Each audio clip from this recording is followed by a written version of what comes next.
Okay, so we got our little Chinese silkscreen machine, which if you've dealt with this, you realize that it's a real pain in the butt when it comes to setup.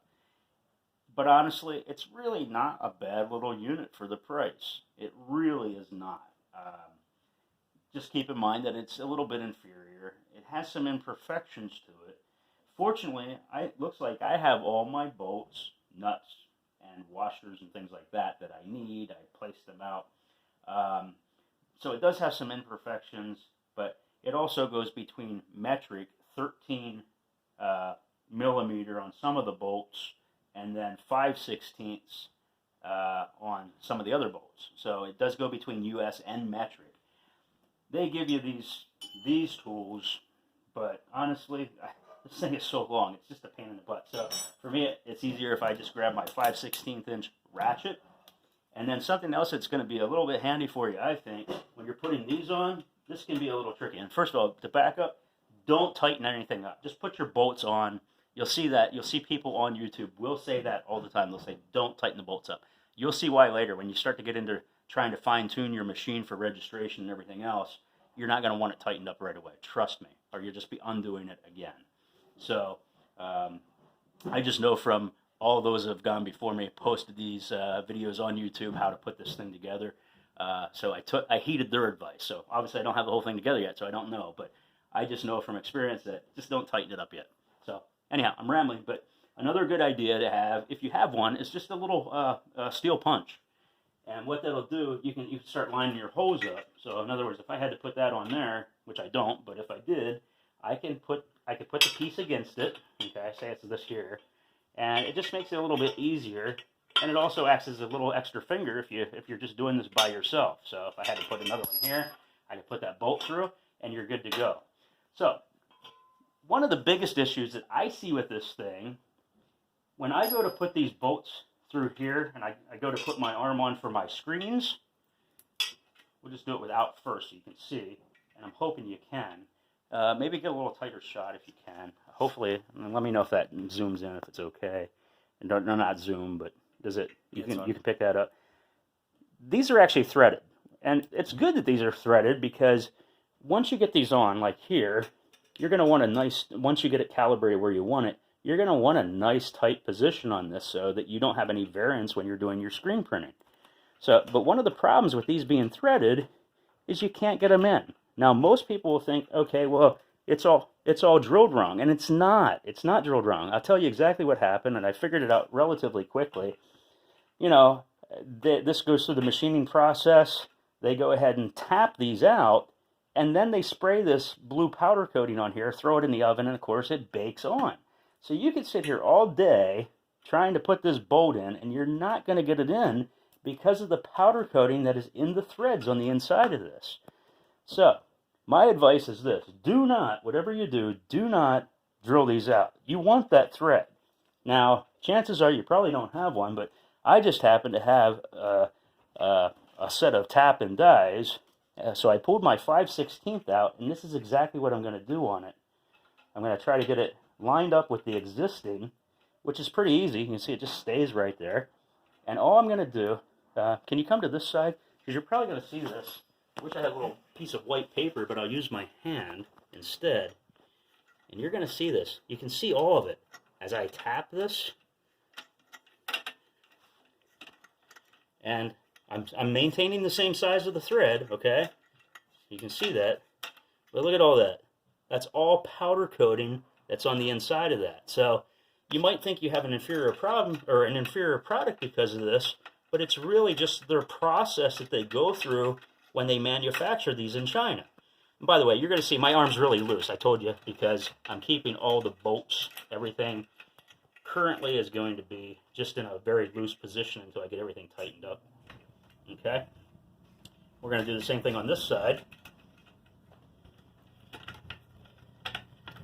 I know it's a little redundant, a little boring to sit here and watch me just thread this, but like I say, this little tap and die set that I've had, I might use it a couple of times a year, and I'm in the shop quite a bit doing a lot of stuff, but like I say, you can see that that comes right off, and it's just, there again, just the powder coating So what I was going to say is my tap and die set here that I have, it's not very expensive. It's Harbor Freight. I've had it for maybe 20 years actually. And I pull it out, I don't know, a couple times a year actually. So I'm gonna show you how to put one of these on. So you have your bolt, your washer, and here again, you know, I can sit here and fish with this. I don't have the springs on like I do that yet, and that might have been an easier process, but I happen to have my son with me who's helping me put this together, which makes it a little easy. But of course, I can't see what the heck I'm doing now. Normally, he's holding this up for me. So I think the smarter thing to do would be is to, if you back up, I'd say put those springs on first, or leave your arm down like that. Let's see if we can do this. And these are, and by the way, this is a 5/16 by 24 thread, not a fine thread. Okay, so just keep that in mind if you are doing this. And I really do hope this helps somebody out. It'd be better if I could actually do this. I should have just put the spring. I should have just sprung for it. I should have just sprung for it and put the springs on first, I suppose. It's a little hard to line up, but it's going. Okay, we got one. Okay, I'm just going to start this just a little bit more with my ratchet. And I find having an extension on this thing definitely helps. You're not in there busting your knuckles on this thing. So there's that one. Okay. I'll probably speed this video up a little bit so you don't have to sit here and watch this boring stuff, this boring part. They say I'd normally have my son who's doing the camera right now, I'd normally have him just hold this up for me or hold it in position just to help me out. That one went in just a little bit easier. And I'm definitely not going to tighten these up right now because of the fact that I need to know once I put my other pieces on that when I pull this down that I'm off contact with my plate. So anyhow, go ahead and put those in, and that's pretty much it. I noticed some things, other problems that people seem to have. Just going to let that go for now and just show you this real quick. So you might want to do a low shot here. You can back up just a little bit, okay, so you can get it. We want to get all this in here, basically. So your bearings here, it's not a bad setup, I'm telling you. For the price of this thing, it's really good. So when you have your screen on, okay, you might want to back up just a little bit further even. Okay. So when you have your screen on here, right, and you're ready to print, you got your plate. When you go to put that down, that's a little clunky right now. I'll do some adjustments on this, but this is what those are what actually holds this in place from going side to side in variance. If you have a 4-color or a 4-color job, whatever, it's what helps keep your registration, obviously. So what I plan to do once I get everything a little bit more fine-tuned, I'm going to pull these bearings together and then tighten. I'm just kind of finger tighten for now. Let me see. I don't have my. I don't. Let me see if I can do it with my adjustable wrench. I can't hold it.